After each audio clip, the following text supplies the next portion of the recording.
Good morning and welcome back to the One Celtic Fans View this morning. If you're not feeling rough today, there's something wrong with you, that's all I'm going to say. Celtic did win the 55th title in a row yesterday. I'll just view this morning. Yeah, that's fine. Celtic did win their 55th title yesterday. The team were off celebrating last night, and rightly so. Brendan Rodgers has allowed the team some time off, and it'll be interesting to know where they went to have a little party after the game last night.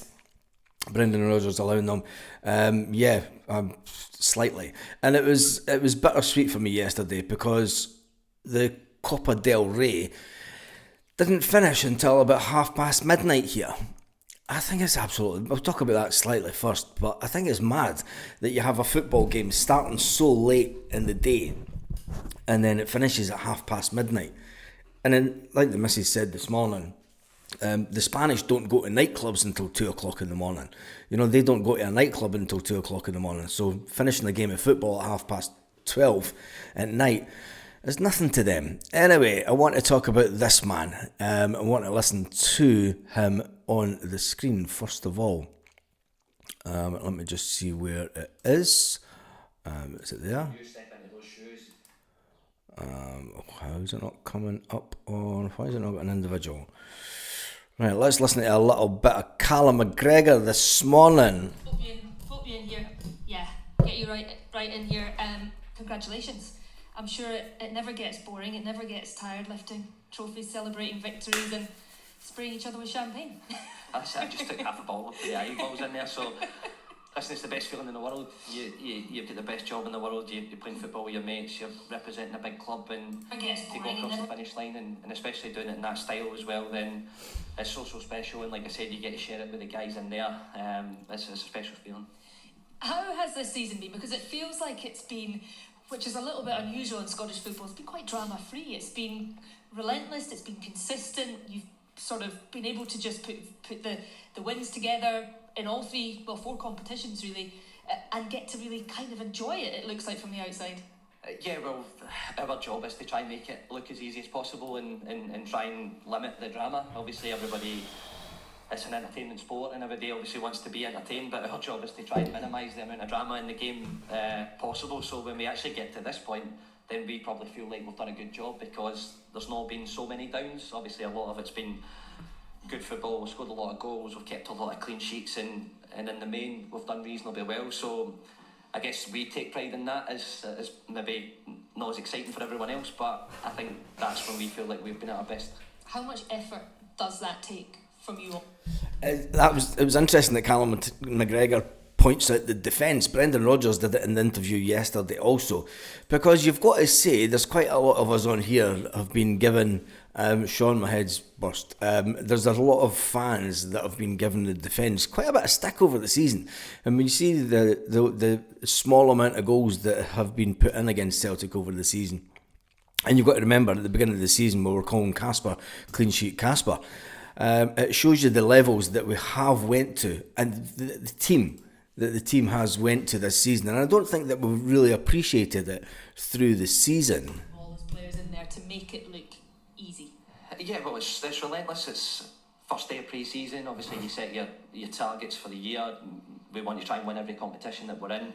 So straight away, the level of expectations there. And then I've been here for so long. I know what it takes. I know what you have to give to be successful. I know what the team have to give to be successful. So right from day one, you're putting those demands on yourself. You're putting them on your teammates. And a lot of the time, it's what you do away from the training ground and the pitch that keeps you in the condition to be able to perform in a Saturday or a Sunday or a midweek game. And there's so much football to be played over the 11 months. You have to be so tuned in and dedicated to what you're doing. And like I say, when you get days like today, then that gives you the sort of self-gratification that you're doing the right things as well. Callum, I'm going to ask you the same question as I asked Brendan Rodgers. I'm a bit of a one-trick pony. You want to be in your team? Are you asking what's happening with Greg Taylor? Yeah. But do you, from within the dressing room, do you care that in some ways, I don't think you've been given enough credit for your performances this season, but in the dressing room, are you bothered about that? Do you think you deserve more credit? Because, as you touched on, it's been drama-free, but that's a testament to the way the team... Yeah, I think so. I think we take the pride in that there's not been too many talking points, there's not been too many downs, so I guess that means that we're doing a good job. We're not too bothered about what everyone else is doing. We know what our team needs to be successful, we know how hard we have to work to be successful, so when you start putting good runs together and you're scoring a lot of goals, you're not conceding a lot of goals, then we're just happy with that, and like I say, we know how hard that is, so we're not too bothered about what the outside perspective is. Obviously, you guys have played football, you know how hard it is, and when you put those wins together, the team feels connected, it feels strong, then that's all you need, that's all the gratification you need. We just saying to Jackie earlier, we just used to worry about winning the league start of the season, and now you're making trebles look easy.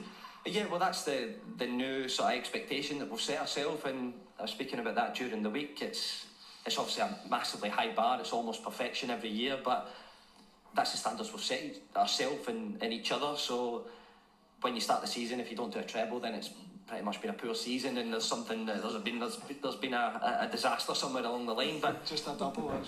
That's where it can Just get a little double. bit silly. But it's that's the levels that we've set ourselves. So when you drop below that, then of course you're going to be open to scrutiny, and people are going to be asking, well, what's the problem? What's wrong? So when we get a season where we've been good, we've scored a lot of goals, we've not conceded a lot, and then obviously hopefully at the end of next month when we get to the cup final, hopefully we're successful in that, then again that's the gratification that we need, that we've had a brilliant season, and how difficult it's been to get there.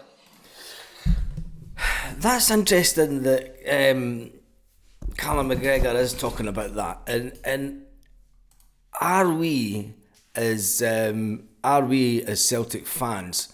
Good morning from Canada. Matthew's coming in from Canada. Are we as Celtic fans being unrealistic and I'm just going to play devil's advocate on this bit. Are we being unrealistic that we should expect Celtic to win trebles every year? Because like I said yesterday, everything that goes up must come down at some point. Can Celtic sustain over the next 6 years? Because we're on 4 in a row, let's be honest, and the ambitions of the support now will be, and this happened the last time we got to 4 in a row. The thought is now thinking forward to a potential 9. Now it's a long way away. 6 years is a long time, and especially in football, it's a massive, it's years away. But the fan base will start thinking about the potential 9. And it may not happen. We have to be realistic. The other teams will get stronger. It's the way of the world. Celtic may have a year or two that they're not in the Champions League. But can Celtic ultimately keep this domination going? We've kept it going for 20 years, pretty much. We've had an off-season, but can we go on a run? And it's not easy winning trebles. It's not easy. But it is what it is, and Callum McGregor says that that's the standard. And it's funny how Jackie McNamara, who played in some fantastic Celtic teams, and Chris Sutton, who obviously played under Martin O'Neill with the fantastic team that they had, their main objective was just to win the league. Cups were a bonus. Your main objective at the start of the season was to win the league, and that was it.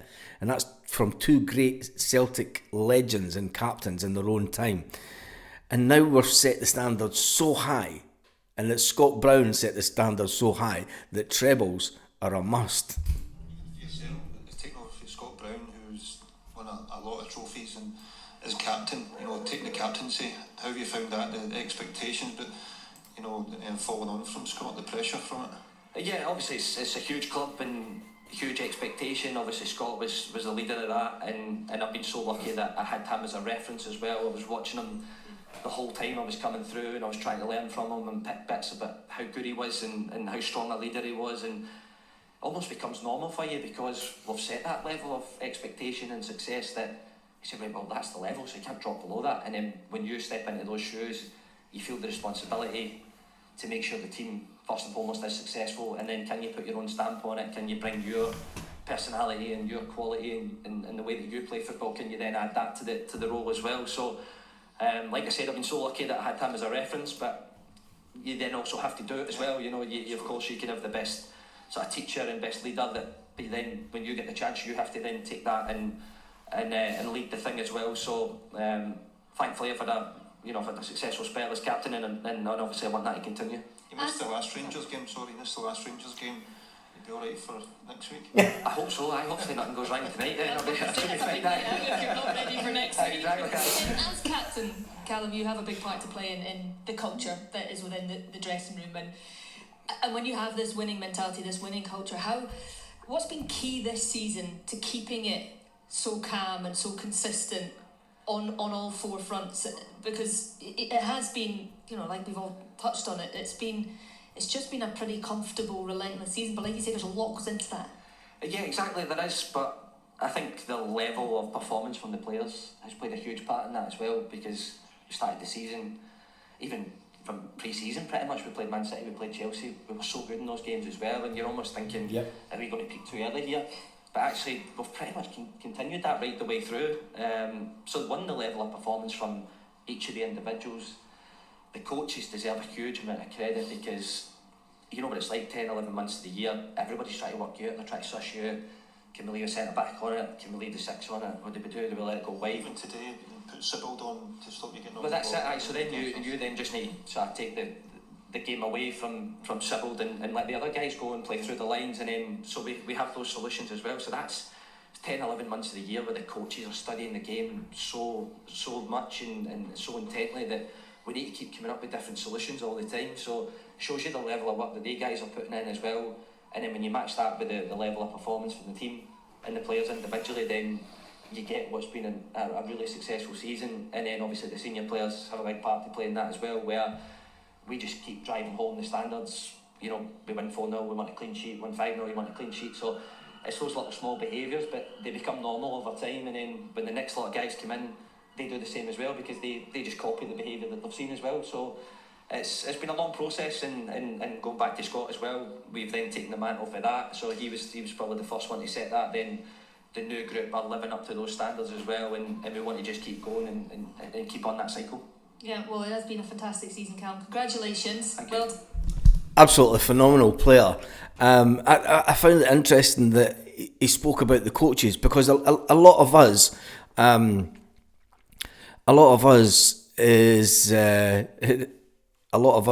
have criticised Brendan, and a lot of people have criticised Brendan over the year, talking about the style of football and the fact that he doesn't change things enough, and that's how it looks to the fans. But there's Callum McGregor saying, I spoke about it at the game yesterday in the pub. You could see that Callum McGregor was getting man-marked the first half, and if it wasn't the guy with the tattoos in the neck that was man-marking him, there was another guy that would come in and man-mark Callum McGregor. So Celtic had to get a way around that, and it's at that point I thought back to, there's been many comments, and it's not the first time this season, it's not the first time that teams have decided to man-mark Callum McGregor, because if you man-mark Callum McGregor, you can kind of take him out of the game, and he's not that dominant force that he is. But he said that Celtic have overcome that through the season. And we've been a lot of people online have been far too critical of Brendan Rodgers and Callum McGregor throughout the season. And people have come on and said, fucking Callum was shit today. It's shit today. He never done anything. Callum McGregor never done anything today. But that's testament to the other players and the other team, that they know that he is the man that can drive this Celtic team forward, and they try and take him out of the game altogether. But then Brendan Rodgers and the backroom staff have realised that throughout the season, and they've changed things. But we as fans haven't noticed that. Some of us have noticed it, and we've said, look, you've got to understand what Callum brings to the team. And it shows when Callum McGregor is out the team. And this is the big worry for me, and I've mentioned this there is no natural successor to Callum McGregor at Celtic right now. Callum McGregor was the natural successor to Scott Brown. And you could see that years in advance. You knew that Callum McGregor was the one that was going to step into Scott Brown's shoes. We don't have anyone right now. Maybe that's why they're bringing Kieran Tierney back. And maybe that is the main reason for bringing Kieran Tierney back. Because Kieran Tierney is the one that will step into those captain shoes. And maybe Kieran Tierney will step into the middle of the park in years to come. You know, he's not going to be as fast going forward up the wing from defence into attack, noting a Jackie McNamara song. He's not going to be as good as that, but can he ultimately? But then Jackie McNamara played in his position and he captained the team. So maybe it is all set up for Kieran Tierney to come back and carry on the mantra of the winning, of that mentality. Brendan Rodgers knows that we need someone at Celtic that knows what Scott Brown brought to the team, that knew the level of expectation that Callum spoke about, that Scott Brown and that team in that era brought to the club for success and the need to push on for trebles. And maybe that's the real reason that Kieran Tierney is coming back, because Kieran Tierney will be the future captain once Callum McGregor hangs up his boots. It was absolutely a fantastic game yesterday. Every single goal was absolutely amazing. Michael says, I liked Brendan's interviews yesterday, Baz. He lives up to it well. Oh, there is a little opening comment from Brendan. This is what it feels like to be Celtic. It's amazing feeling. This is what it feels like to be Celtic. It's amazing feeling. It is that. And I'm sure that quite a few of the team might even have a little bit of a hangover today. We have a leader in Taylor who's been on the pitch shouting at players where they should be. He would be a massive loss on that front, says Empty Celts Big Rab. It still will be interesting. I think that the belief is now that there is and could be a deal done with Greg Taylor. We're not going to add to the speculation until Celtic come out and say that Greg Taylor, yes, has signed that new contract. I know that one of the guys on Open Goal who has connections to Celtic believes that Greg Taylor will be a Celtic player next season. I think that we need as many... I mean, people will say that Greg Taylor's not Celtic minded. Scott Brown grew up a Hibby. You know, all his mates were Hibbies. Some people will say that he was a Hun grown up. He came from a Hun area. He didn't. He came from just outside Dunfermline. But I mean, all his best mates were all Hibbies, and his assistant now is pretty much a Hibby. Anyway, Kuhn was the difference yesterday. How do you feel that Kuhn did, and what was the real reason behind Kuhn's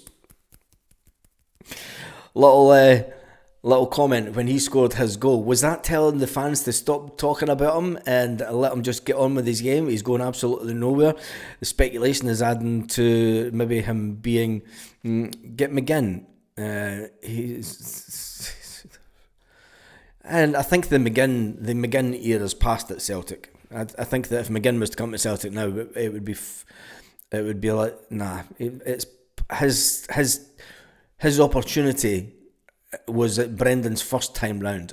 I think if McGinn had been brought in by Brendan Rodgers when he wanted him, he'd been his Celtic captain by now, and it wouldn't be Callum McGregor. So these things happen for a reason, and I'm glad in a way that McGinn wasn't bought for Celtic. I'm glad in a way that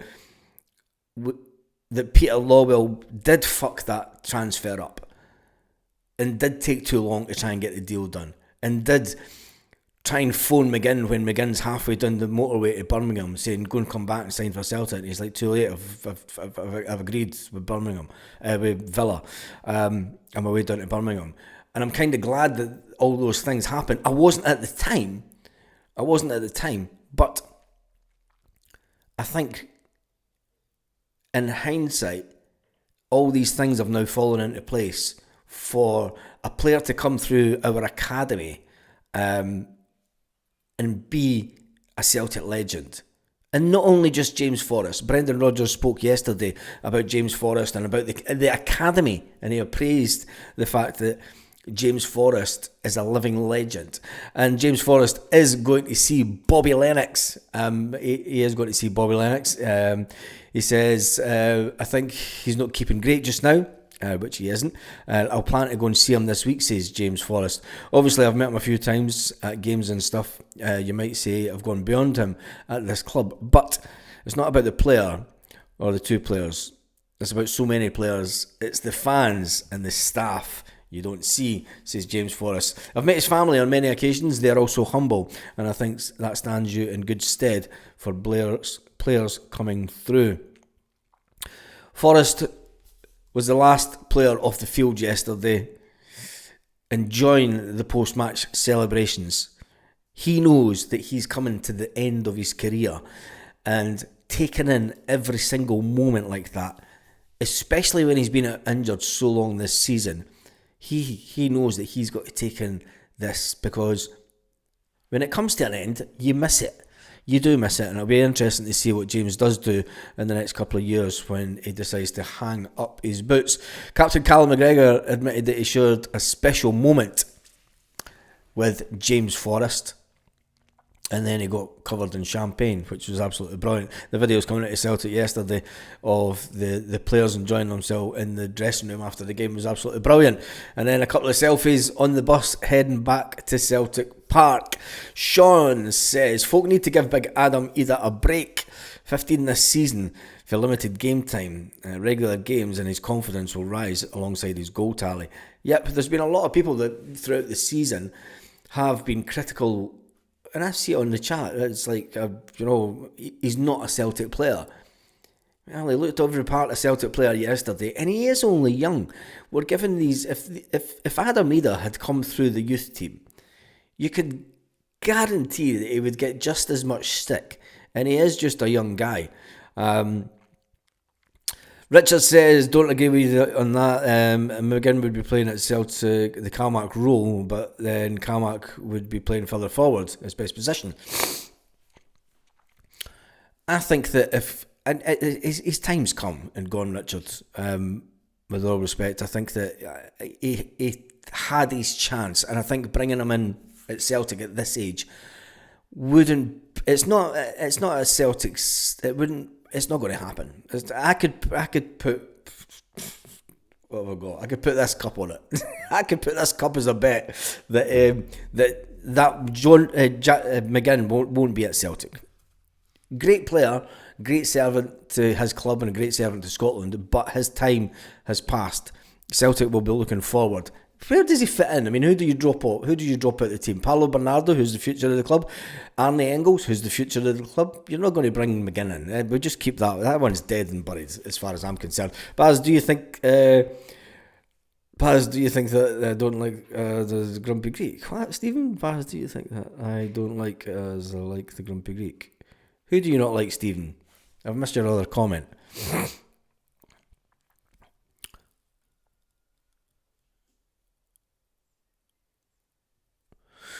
Johnson would be a good captain. Speaks well. Could you imagine Johnston as captain? It would be fantastic. And there is a potential for Ali Johnson to become captain. There is that potential. But I don't know. I'm not too sure. Engels, Ida, probably one or two others need a season before we dismiss them. Championes. Before we dismiss them, I've never dismissed a single Celtic player in my life. Even Effie Ambrose wasn't dismissed. Effie Ambrose was ridiculed and said he was going to win the Ballon d'Or. But I don't think that we dismiss Celtic players. I think that we allow the management team to naturally weed out players that they think are not good enough. For me, I thought Gustav Lagerbielke was going to be a fantastic signing. Shows you what I know. But then he's now away playing at another club and he's having a fantastic season. Do you know? So what I see in players and what Brendan sees in players and John Kennedy sees in players on a day-to-day basis is something completely different. Anyway, Brendan Rodgers did speak yesterday about the 200% answer, the 200% answer, that he will be here next season. And I did say that he would see out his 3-year contract. Now, that will now add to speculation. It will now add to the speculation. Will he stay beyond the 3 years? That's the big, massive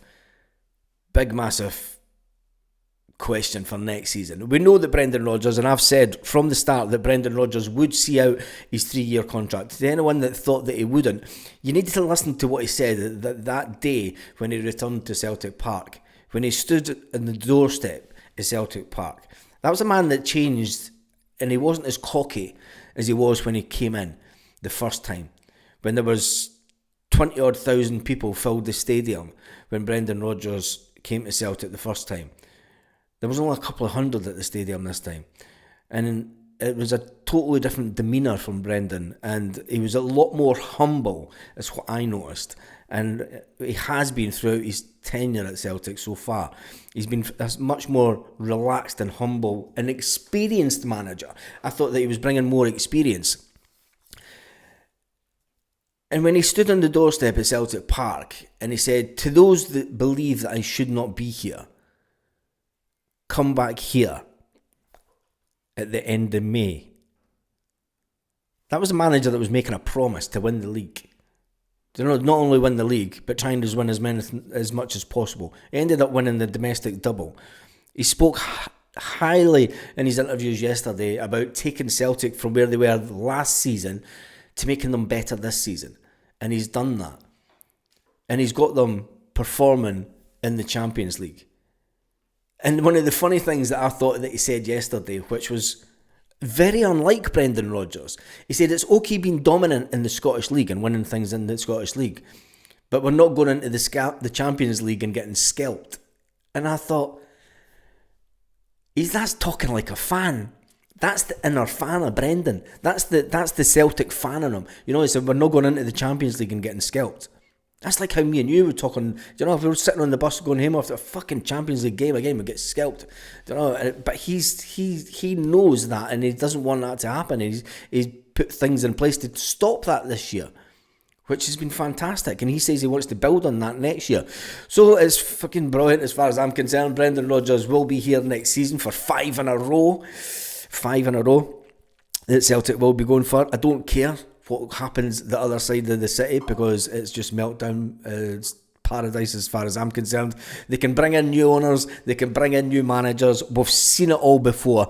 They've went through how many owners and how many, they've been in. Who fucking gives a shit about that lot? They're just here for the laughter. Brendan Rodgers staying longer will be down to the support the board give him this window and next window. Need to get the business done quickly, says David. Yes, it would be interesting signing, getting Brendan tied down for another 3 years. Would he sign another lengthy contract like that at Celtic? It's a long time for one manager to be at one club, and he said that himself. It's very rare for a manager to stay at one club for more than 5 years.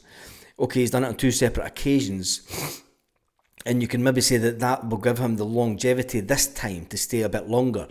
But then if he does go, and you brings back memories of when he left to go to Leicester, when he was pushed out the door. When he was pushed out the door to go to Leicester, for the 10 million compensation that Lawwell wanted. If he leaves, say we win the league next year and the year after, and we get to the 6 in a row, right? We've done 6 in a row. This is hypothetically speaking. We get to 6 in a row, and Brendan Rodgers says, I think my time's up at the club. I can't take the club any further forward in the Champions League. And that's what it's going to come down to. We've hit the glass ceiling. We've maybe got to the last 16. We were unlucky. We lost out on getting to the last 8 in the Champions League. He knows that that's the limitation at Celtic. And would fans be highly upset that if he did, we get to the 6 in a row and he says, I've I can't take the club any further forward. I'm going to hand it on to the next person to see how they can take the club forward. You know, there is a shelf life of anyone at Celtic. Manager, well, John Kennedy seems to be there, and fucking Scott Bain.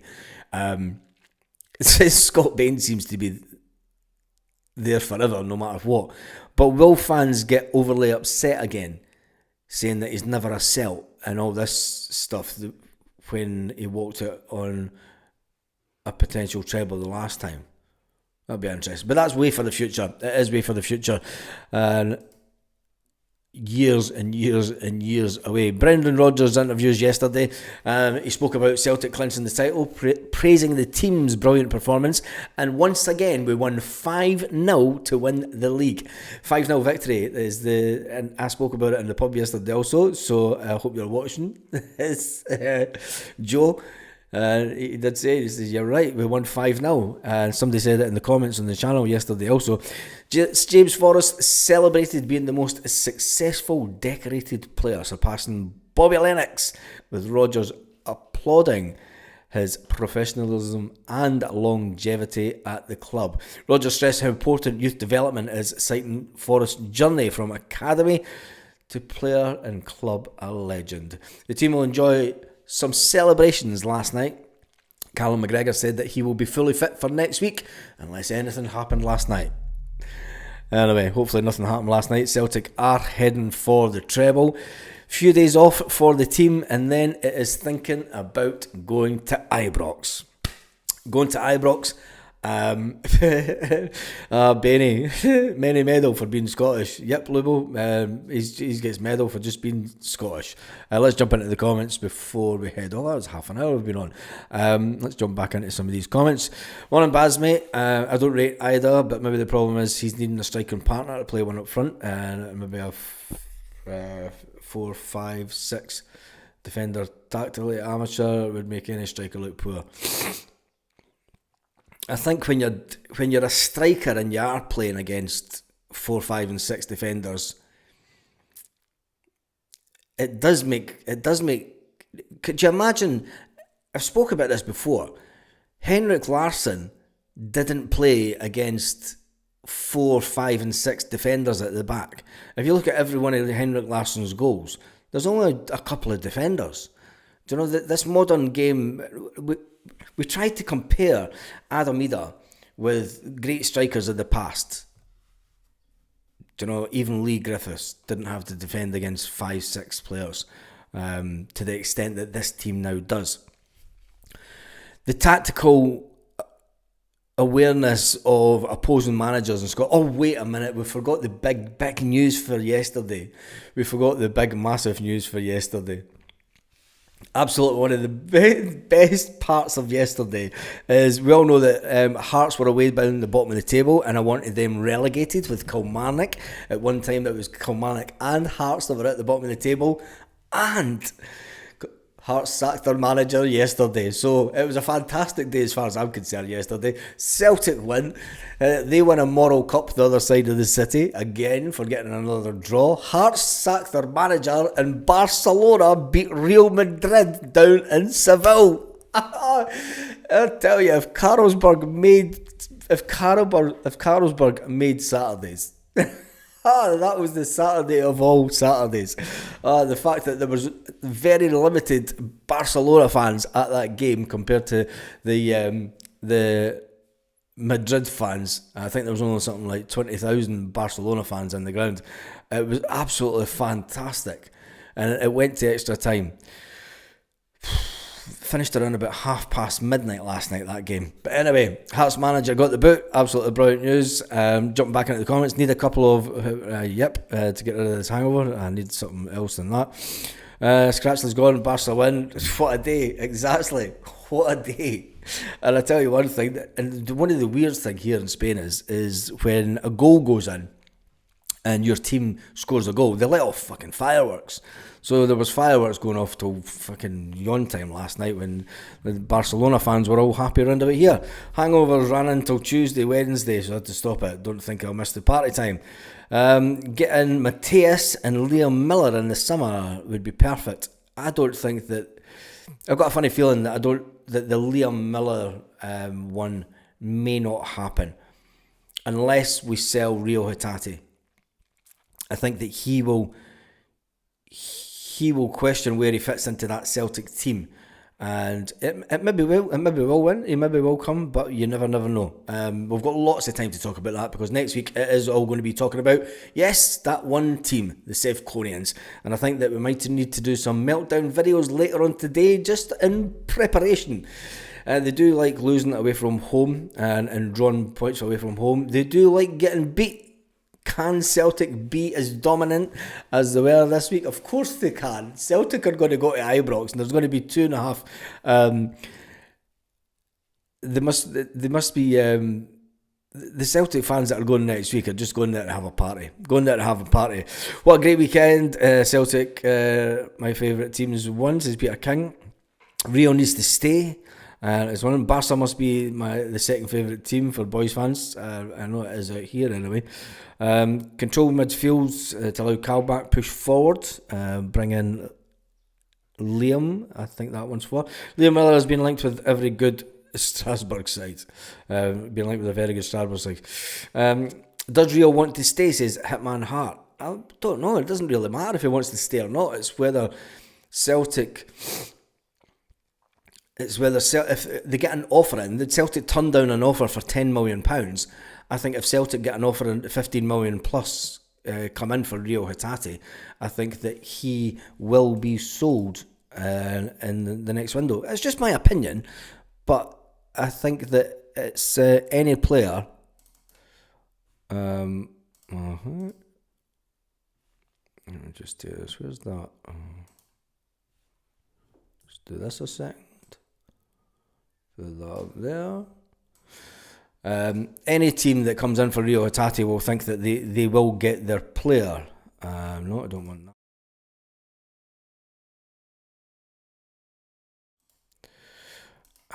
Where's text?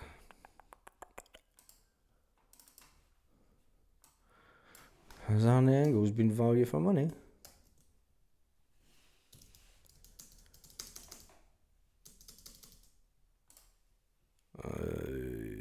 That's far too big. Let me just do this first of all, and before we finish up, a little bit of self-promotion never does anyone any harm.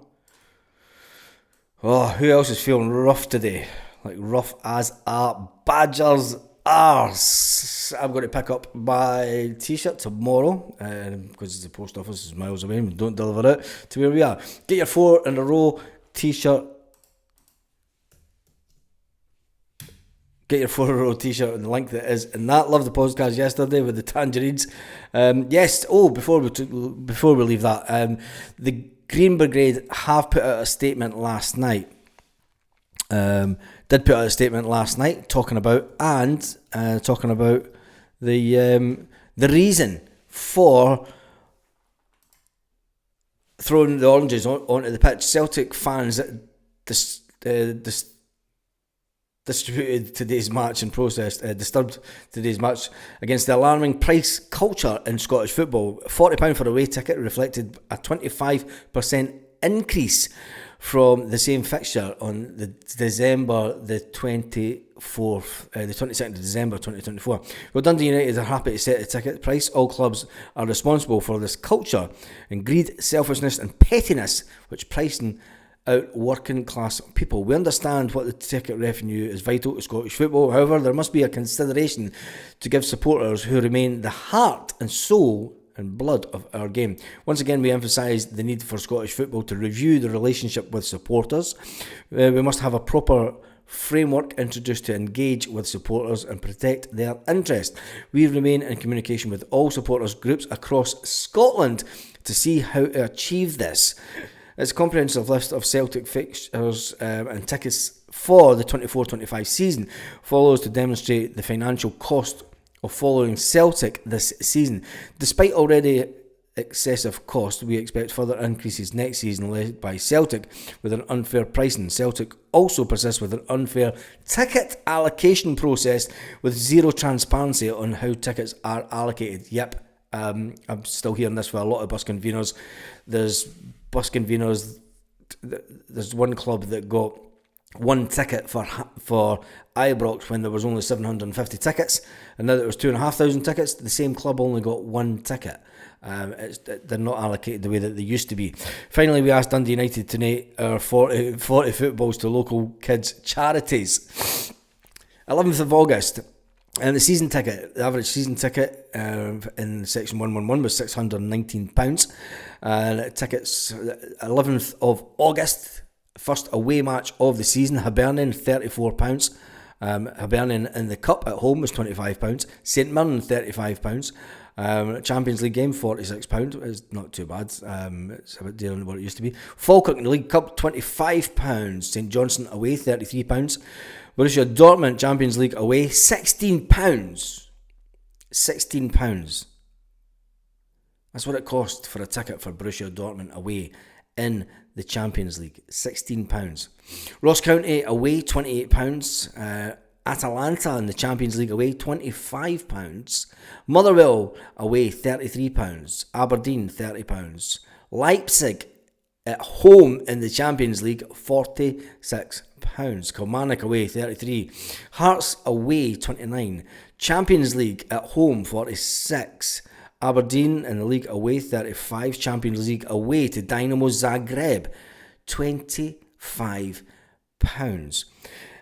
Goes on to number to every game throughout the season, the price of the tickets. For Celtic fans going to home and away, and I get this because I used to do it home and away. The ticket cost alone for this season for Celtic fans has been £1,867. That's just their ticket prices. They've then got travel and food and everything else that goes along with it. I think that it's only right. How did they manage to get 100 footballs into Tannadice? They would have blown them up in the ground. The way that it works, they would have took one of these little portable air compressor things in that you get these days, and that would have pumped up the balls. The same way they did with the Monkeys back at Hampden when we played the Zombies. You remember the banner that came up? The Monkeys are dead, and then the Monkeys went up. That was one of my best days at Hampden. We're under the banner and I'm going, what the fuck? And they start blowing up these monkeys. And everybody's pissing themselves laughing. Everybody's pissing themselves laughing that they're fucking blowing up these monkeys, and then the banner goes up, the monkeys are dead, and then the pyro goes off. And it's fuck. Oh, it was just the hilarity. The hilarity of that day was absolutely brilliant. And I've still got that picture on my Facebook. For everyone that knows me personally on Facebook will see that. It is the banner on my Facebook. It was one of the funniest days that I've ever had at Hampden. It was brilliant. Anyway, what a fine day to wake up as champions again. We are living our dream. God bless the whole of the Celtic family, says Mark. Give the Rangers a pumping next week. Will they give them a pumping? I love the way the Green Brigade protest. Always clever political element. Yep. And it's true. Been to Germany and Dutch games over the years, never paid more than £20 a ticket. I think when you look at I wonder if anyone ate tangerine. Dyson Maida had a bit of the tangerine. Did you not see it on the telly? Dyson Maida rips one open, eats one of the tangerines, and then winks at somebody and laughs. It was absolutely brilliant. It was absolutely brilliant. And that's what it's like to be Celtic. Do you know, winning and talking about, and people say don't talk about political stuff and don't talk about this and that. But when it comes to it costing nearly $2,000 a season for tickets to follow Celtic, I think that they've got a right, you know, and people criticise, and I seen some silly comments online yesterday, the Green Brigade are a disgrace. They're the guys that pay their money every single week. Do you know, I know the buses that come over from Belfast and from all over Ireland, they spend a lot of money travelling over. The buses that travel, there's fans that travel from far and wide to follow Celtic. They've got every right to protest. And to the people that have never spent money in complain about can't get season tickets. These are guys that have been doing it year after year after year after year. And as far as I'm concerned, they could say and do what the fuck they want at football. But then again, I can only say that because, where are they? These fucking things cost over $2,000 a seat. These things cost $2,000 a seat when I had them. I can only imagine what they cost now. But anyway, that is us done and dusted for this morning. We are champions again. There's no group like the Green Brigade when it comes to tifos, protests. I always make their point clear. I just think it's interesting that they are talking to other fans groups around. And when you look at, I mean, people will say, "Oh, Celtic Scottish football has the highest per capita going to games." Do you know that was a game yesterday where the Dundee United couldn't even sell at their own end? Dundee United couldn't sell at their own end, and there was more Celtic fans in the Dundee United end than there was Dundee United fans come the end of the game. Anyway, the Green Brigade sing about Ireland, but never set foot on Ireland. Fuds. You'll be wrong, because there are actually quite a lot of the Green Brigade. See, this is where you're wrong, because there is a lot of the Green Brigade, and I know that one certain bus convener from Belfast runs over 130 tickets in the Green Brigade section. So know your stats. That's all that I'm saying. There is a bus convener comes out of Belfast that runs over 130 tickets in the Green Brigade section, and that's fact. I know that is fact. And he sits in the main stand also. Anyway, it's always good that people have their opinions without knowing what actually really goes on. But anyway, it's all about opinions. The tifos have been awesome, humbling even. Anyway, we're not here to talk about the Green Brigade. It is all about Celtic. Never seen any in Ireland last week. You're talking about Ireland, or you're talking about Belfast? Because the majority of them come from the north. If you're talking about Dublin and that, there's actually a bus convener that I know that comes out of Dublin as well. So there you go. Lots of the Green Brigades lads go. Yep. I know loads of them. Loads of them come from Belfast. Loads of them. And I'm only talking about that from experience. Anyway, on that note, let's see if there's any interesting Celtic headlines kicking around this morning. It's the golden age of Celtic. This is how it feels to be Celtic, said Brendan Rodgers. Luke McCown and partner share emotional title moment.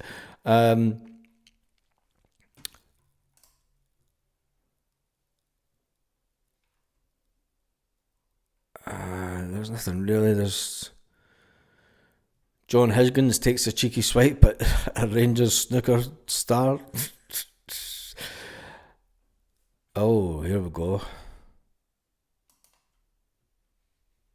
Wait 2 seconds, because I think we need to talk about the Jota situation.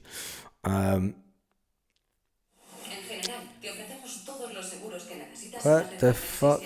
Why has this got... Fuck off, I don't want to hear your fucking adverts. Our website's just putting fucking loud fucking adverts on. Casper Schmeichel's dropped a major hint that he could be fit to return to Celtic for the Scottish Cup final next month. Whoa, wait a minute now. Would that not be unfair? Would that not be unfair on... Would that not be unfair on Sinasalo to drop him for the final after doing so well? I think Jota could be out for the rest of the season. We'll wait until Celtic say. We'll wait until... just notification. You won't see Jota again this season. No, I don't think so. I think that the way that he went over on his knee, hopefully he's just twisted it. Hopefully he's not done a ligament in, because if he's done a ligament in, he's out until pre-season. No Casper got us to the final. He should play, says Angling Ayrshire. No Casper is our friendly goalie. He's our number one. Rumour has it the fans put the ball into the pitch yesterday to give the chance to score. Dundee United a chance to score. I think even with all the balls on the pitch, they wouldn't have scored. Anyway, that's me done and dusted for this morning. A bit of a quiet morning. Everyone's got hangovers. Even me. Anyway, on that note, have an absolutely fantastic day, Celtic fans, wherever you are. All around the world. Let's just get a really big shot of this man who is our captain and leader.